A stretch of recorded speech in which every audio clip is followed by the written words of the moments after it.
Welcome to Samba Samba. Enjoy the video. In this video, I will explain how to make salmon hand rolls. First, let's prepare our sushi rice. Cook 1 cup of short-grain sushi rice according to package directions.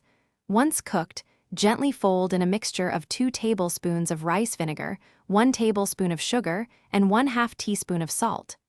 Allow the rice to cool to room temperature before proceeding with assembly. Next, we'll prepare our delicious fillings. Take your sushi-grade salmon and carefully slice it into strips, approximately 1/4 inch thick and 3 inches long. For vegetables, slice 1/2 of a cucumber and 1 ripe avocado into similar thin sticks. Having these ready makes the rolling process much smoother and more efficient for your hand rolls. Now for the fun part, assembly.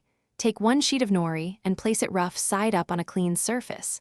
Moisten your hands slightly and spread about 1/4 cup of sushi rice diagonally across the bottom left corner of the nori. Lay a few strips of salmon, cucumber, and avocado on top of the rice. Begin rolling from the bottom left corner into a tight cone, using a dab of water to seal the edge. Your delicious salmon hand rolls are now ready to enjoy. Serve them immediately with a side of soy sauce, wasabi, and pickled ginger. These are best eaten fresh.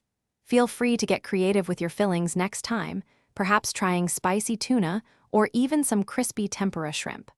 Also, remember to check the description below for a link to the Echo Dot smart speaker and other great deals to enhance your home experience.